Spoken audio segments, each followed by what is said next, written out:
93 FM. 93 FM. Radio. Bonjour. Au-delà de la question de la confiscation du calendrier électoral, le report des élections législatives et municipales doit tout de même être considéré comme une opportunité pour l'opposition de mieux se préparer. Depuis la répression sanglante des revendications post-électorales par le régime de Yaoundé qui a tué plusieurs jeunes à bout portant et jeté des milliers en prison, l'état d'esprit du peuple du changement a pris un coup. Pour se relever totalement, il faut un peu de temps à ce peuple pour se reconstruire mentalement. Imaginez des jeunes qui ne croyaient plus du tout aux élections se sont surpassés pour participer à nouveau aux élections, celles du 12 octobre 2025. D'abord, ils ont finalement eu le sentiment que les urnes ne servent à rien. Ensuite, ils se sont rendus compte que s'engager en politique face à la dictature féroce de Yaoundé, c'est courir le risque de se faire tuer par les forces de défense et de sécurité ou de se faire arrêter, torturer et jeter en prison. Il ne suffit donc pas de dire seulement que les élections municipales et législatives seront la deuxième mi-temps de l'élection présidentielle. Il faut mettre le peuple meurtri par la barbarie de Yaoundé dans un état d'esprit de revanche politique. Et il faut prendre le temps de remobiliser mentalement et psychologiquement le peuple.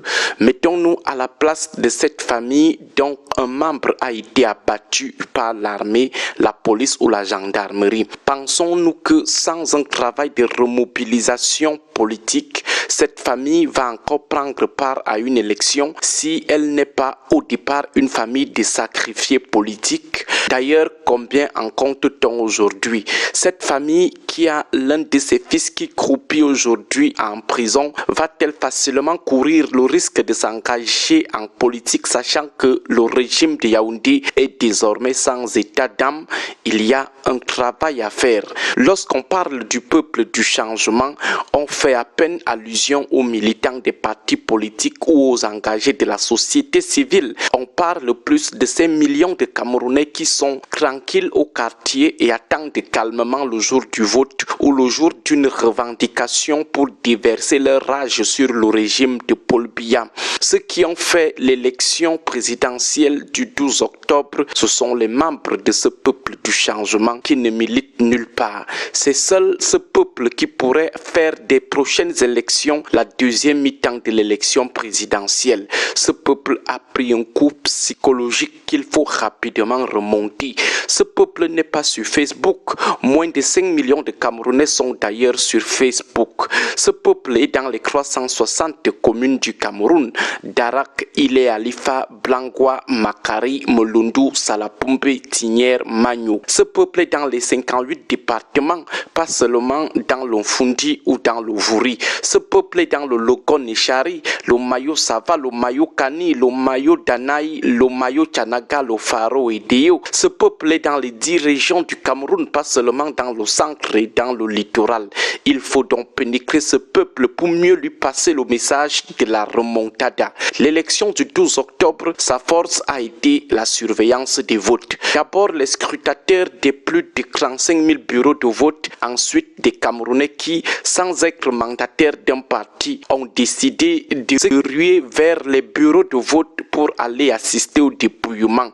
Mais qu'est-ce qui s'est passé après? Le régime de Yaoundé a lancé une chasse aux sorcières contre la plupart de ces personnes. Certains sont encore en exil aujourd'hui au Tchad, en RCA ou au Nigeria. Ces jeunes qui ont fui les arrestations, certains étaient recherchés des semaines après la tenue des élections.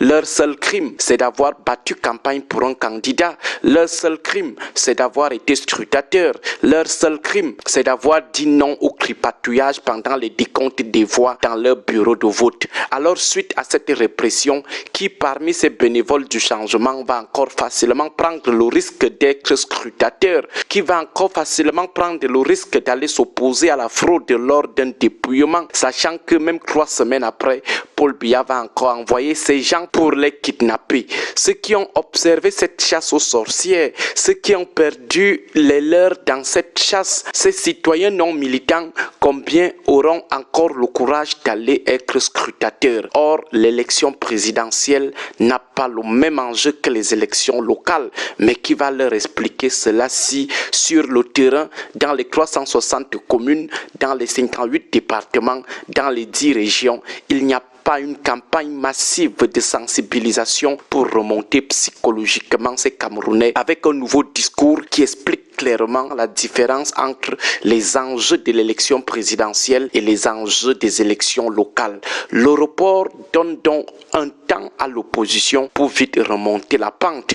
En même temps, il permet à cette opposition de résoudre au mieux le problème de la présentation des candidatures dans les 360 communes et les 58 départements. C'est d'ailleurs le premier enjeu de ces élections. Si par exemple le RDPC se retrouve seul dans 160 communes sur les 360 ou seulement avec son opposition de farceurs ou face à des candidats qui n'en valent pas la peine, alors l'élection est pliée d'avance pour la vraie opposition. Il faut donc capitaliser ce report pour niveler ce qui est nivelable. La remobilisation mentale du peuple et l'équation des investitures dans toutes les circonscriptions avec des têtes de liste compétitives restent les plus gros défis des prochaines élections. Agréable journée à tous, que Dieu et nos ancêtres continuent de veiller sur notre pays. 93